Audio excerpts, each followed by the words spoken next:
Reels போட்டதும் ஆட்சியுடைய சாதனை. இதுல இந்த ரீல்ஸ் போறது எதையோ அவர் அண்ணன் மதிப்புக்குரிய எடப்பாடியார் அவர்கள் ஏதோ சிறுமைப்படுத்தி பேசுற மாதிரி இருக்கு. ரீல்ஸ் யார் போடுவது? மக்கள் போடுகிறார்கள்.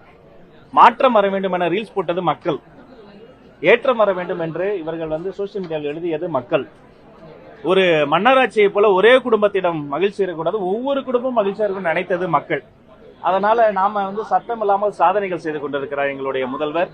717 டாஸ்மாக் கடைகளை மூடியதில் இருந்து இன்னைக்கு சுதந்திர போராட்ட தியாகிகளுக்கான அந்த ஊதியத்தை உயர்த்தி வழங்கியதில் இருந்து ஒவ்வொரு நாளும் ஒவ்வொரு மணி பொழுதும் பல்வேறு சாதனைகளை செய்து ஊழலை ஒழிப்போம் என்ற ஒரு நம்பிக்கையை மக்கள் மனதில் நாங்கள் அறுவடை செய்திருக்கிறோம். முதல் முறையாக தமிழ்நாட்டு வரலாற்றுல ஆமாப்பா ஊழல் ஒழிக்க முடியும் போல இருக்குன்னு ஒரு சாமானியனுக்கு ஒரு எண்ணம் வந்திருக்கு பாருங்க. இதுதான் உண்மையிலே மாபெரும் சாதனை. இது தொடரும். இன்றைய சுதந்திர தின பேச்சிலே மாண்புமிகு முதல்வர் அதை சுட்டிக்காட்டியிருக்கிறார். அவரை நான் வணங்குகிறேன், வரவேற்கிறேன்.